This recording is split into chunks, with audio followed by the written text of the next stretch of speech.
Hello, we are looking at a Husqvarna 550 XP chainsaw.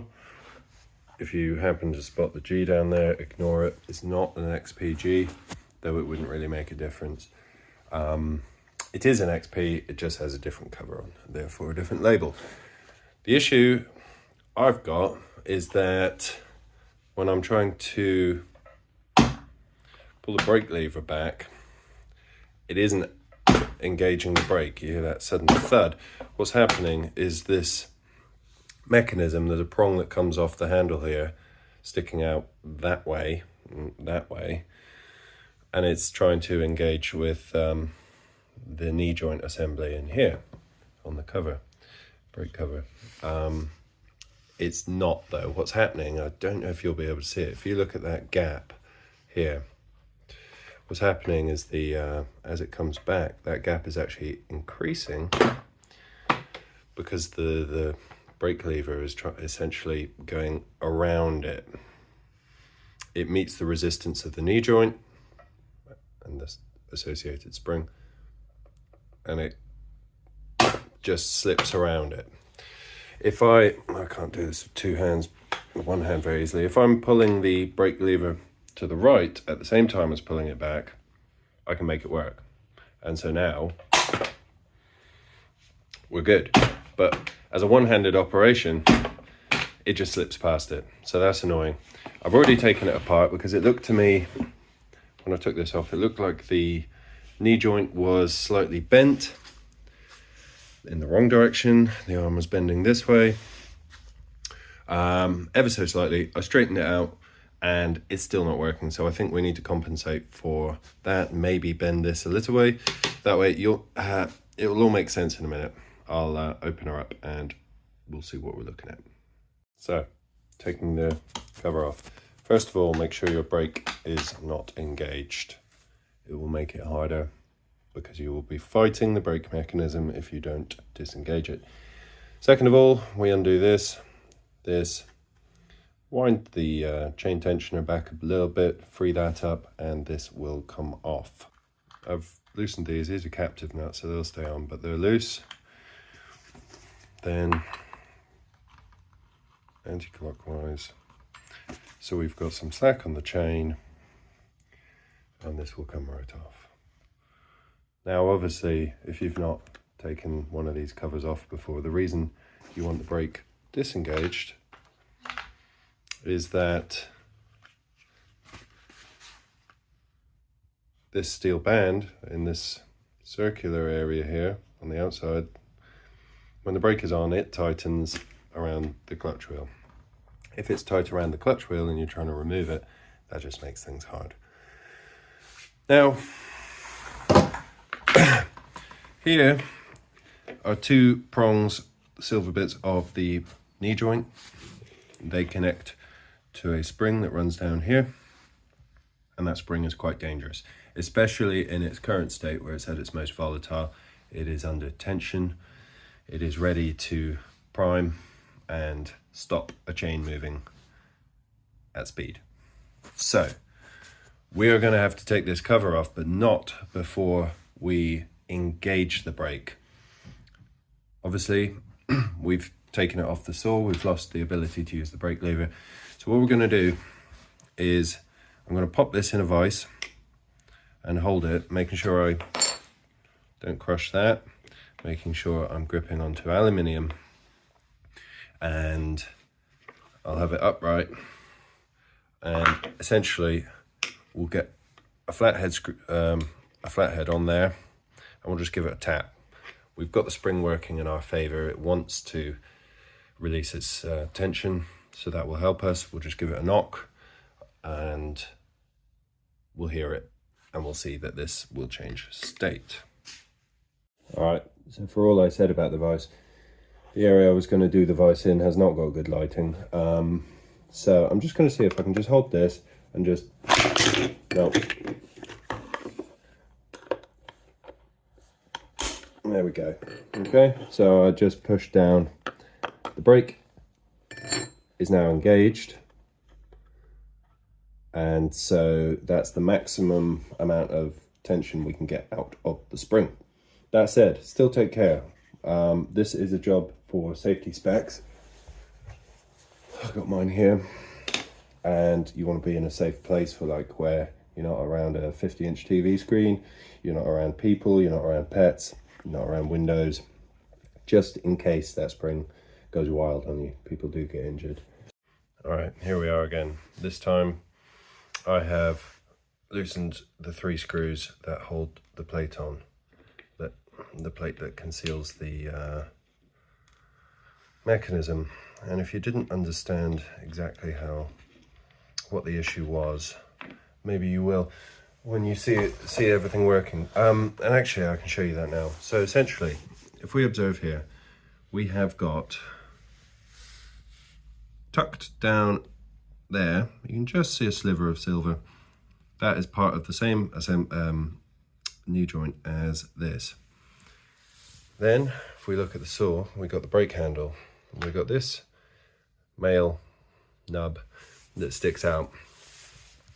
He sits in here, in between this arm and the other one. So if you pull the lever back when it's in this state, then this, this whole assembly pivots round.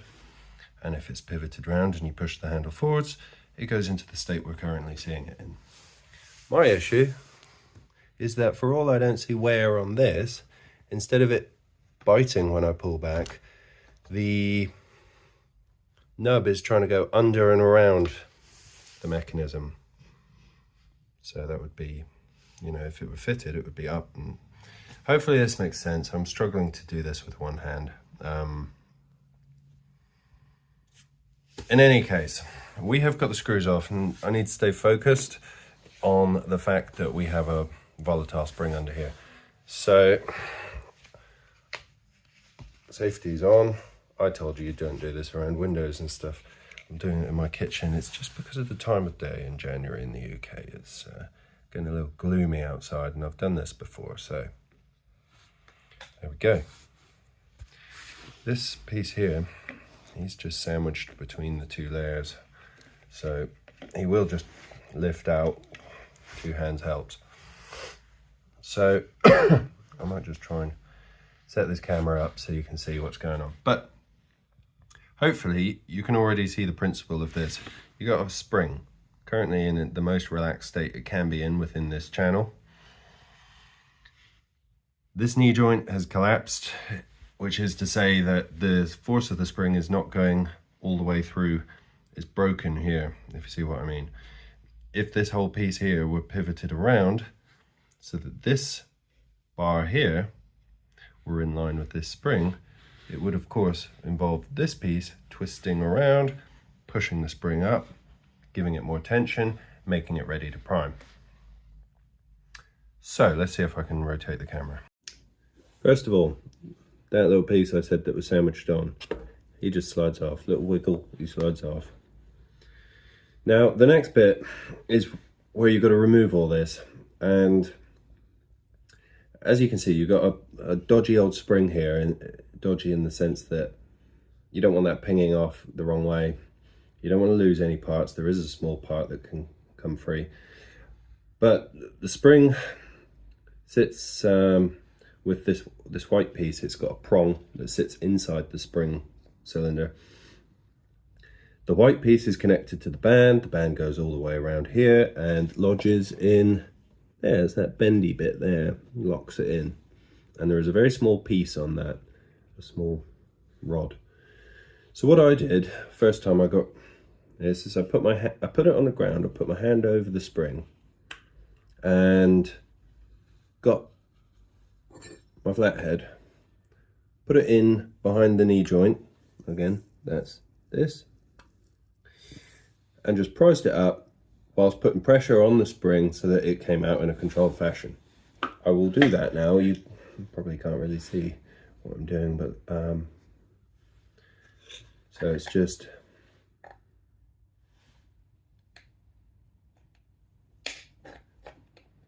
gentle movements. And there we go. Okay, so the spring is out of its channel, and we can just remove all of this band here, noting that something just fell out, which is this little piece. He sits in the hole. Where is it? Where's a hole here? So you've got the very end bendy bit. This small piece goes through that hole, which aligns with the bendy bit, comes in this channel, goes up, and the straight pin holds it in there, in that channel. Back to this, you can see what I was on about. The white piece sits inside the spring. Now we have our knee joint. So what I want to do is, in my case, the brake,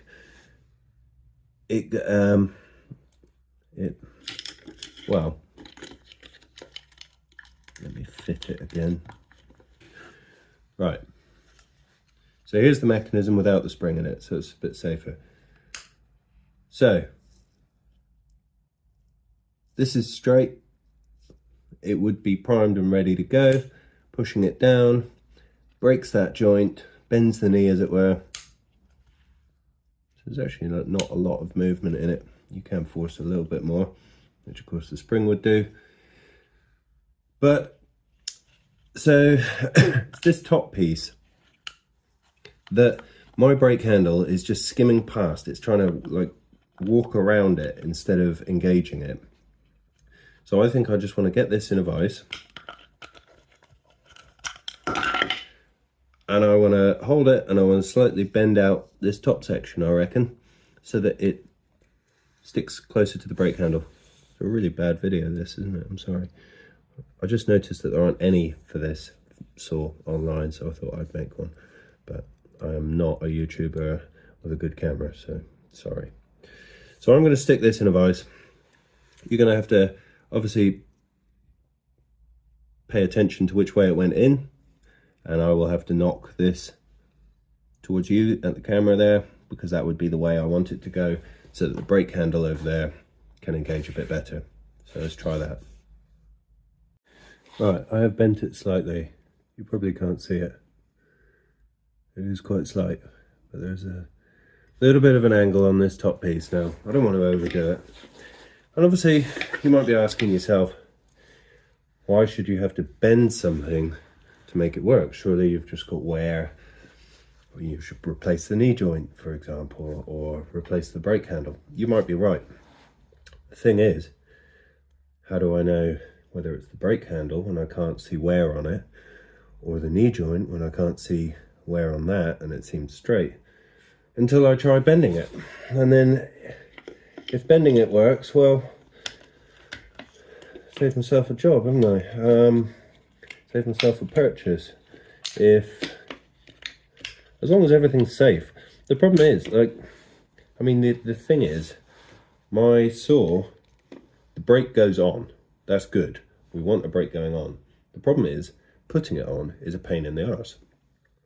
So if I'm moving around just one step to the right from A to B, and there's a load of debris in the ground, and I know that once I take that step, I'm going to struggle to get the brake off to use the saw again, there is an inclination in your mind to do the unsafe thing of not putting the brake on while you're moving around. And we all know that you should do that. So I'm just trying to make my life safer, and save the cost of buying a 25 quid brake handle plus I think the knee joint is something in the region of 25 quid as well. I could buy both, £50. Great, could be good. Or I could do this, make a video that nobody's done. So even if this isn't your exact issue, you're seeing how to take the spring out safely. Anyway, what I've done is I've dry fit everything back in. Now, essentially what you need to do is you need to put the little iron bar into this band, and the hole in the band, and then put it all down in. And that iron bar just stops anything moving. So we've got it in, it's dry fit. Now, because of the fact that this spring sits inside that tube, it means we have to compress the spring in order to fit it back into its channel, which ends there. So I'm going to do that. That's a little bit dodgy. I'm going to try and do it so that you can roughly see, but I would encourage you to do it on a flat, nice surface. And actually, I can't do it so you can see, because the last little bit is a little bit of a bugger. And you might just want to get a flat head in there just to prise it the last little bit of the way. And I would encourage putting your hand on top of it again as well, because if you nearly get it there but not quite, or if you slip, at least your hand's braking the speed at which the spring is running away with you. And that's it back in, okay? Obviously still be careful, because we've still got a spring in there that hasn't got a cover on. Oh, before the black plastic cover goes on, we've got that little bit, foot. If we remember that one, he slides onto the peg, and then the cover goes on top, which sandwiches that piece in between the casing and the black cover, plastic cover. 3 screws go back in. I'm sorry I'm not showing you this, it's because I've got a spring and the cover's able to come off, so let me just pop one in at least. 1 screw in there, we put back in the other one, which is, well, in there, and the final one, which is up there. So I'll just start them off. I can rotate the camera and show. There we go, that one's fully in. We got him placed in, we got him placed in. We just want to wind them down. And then we're not quite ready to put the cover back on, because of course we are in a state where the brake is on. And as I mentioned when we took this cover off, you don't want the brake on because you're fighting this. This band is in its most constricted state, the design being, or the purpose being, it would grip down on this. However, that's real hard to take the brake off when it's in this state. You can't just do the flat head in there like I did to turn the brake on, because the spring was working in our favor when we knocked it down. To knock it back up, we're fighting that spring. I tried it the other day. I also threaded a bit of rope or a small strong string around this piece and kind of yanked it that way. It didn't work. So let me tighten up these screws, and this screw and this screw. Make sure all 3 are nice and tight, and I'll start the camera up again. That's all screwed down. And what I will say is, I know this is a bad video. You know it's a bad video. The camera's all over the place, the lighting's bad, you can't see what's happening. I'm having to do things while putting the phone down. We all know this isn't ideal. I have thought about, like, you know, I don't know, buying a camera or something like that and doing videos like this. I'm no expert, I just tinker. I do a lot of research, find out how to do something, and I have a go at it. I've got a bunch of different machines. I try to maintain them all myself, have done for years, and they tend to run. Sometimes I hit problems. I just thought, you know, sometimes that makes a more accessible video when someone's not just spouting off technical terms and baffling you with them, just walking through it step by step and learning together.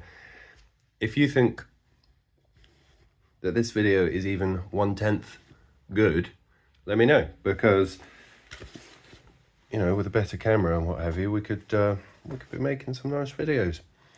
Anyway, this is the tricky bit. So you want to put this back on, but the brake's on under here, so it's not working. It's not going to go on there. But what you can do is, I don't know if you can see how, like, it's either sitting in at this end, in being like close to the saw, or in up at this end. getting it all lined up just isn't really working because of that saw. Brake, I beg your pardon. So what I did the other day is I just got it like this, put all my weight down here, and then with another hand I pulled the brake lever. It was enough. I managed to make enough contact to get the brake into its off state, and I'm going to struggle to can I do this? Maybe. So I'm going to put all my weight down here. So that's the brake handle nub that we looked at earlier, just falling into the right place, that noise you heard. And then, no, that wasn't it. What was it? Yeah, that was it. So try that again. Bingo. Let's see. Nope, that wasn't it.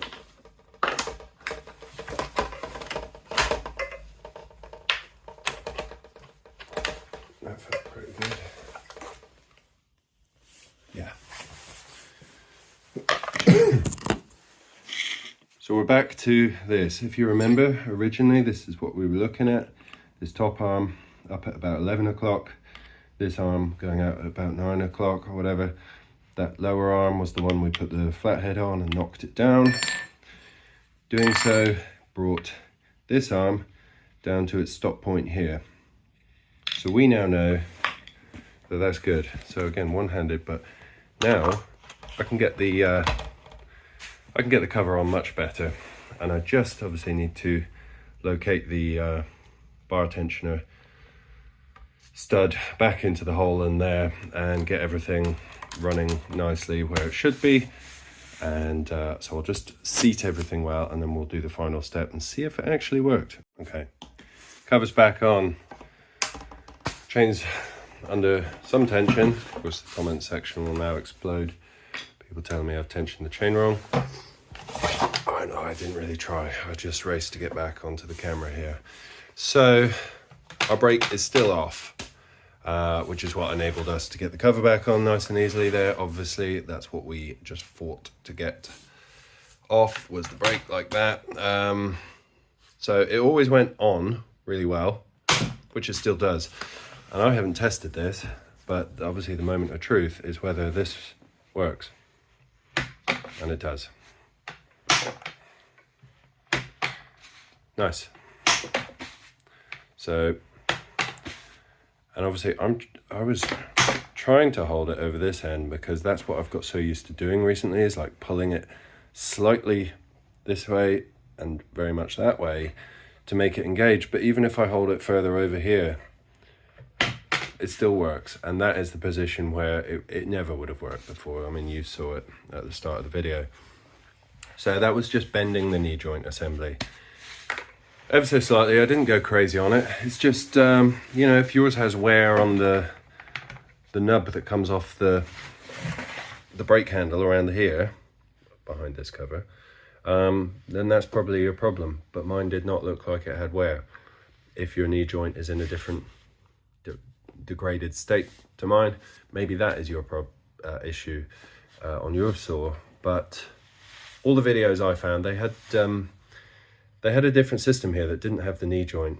And you know, if you're concerned about dealing with a highly tensioned spring and the mechanism you're looking at is different to the one you're working on, you maybe don't feel confident. And that's why I thought I'd make this video. For all it's not well presented, not well produced, terrible cameraman work, probably going to be bad editing too, you know, it's worked. At least you can see that worked.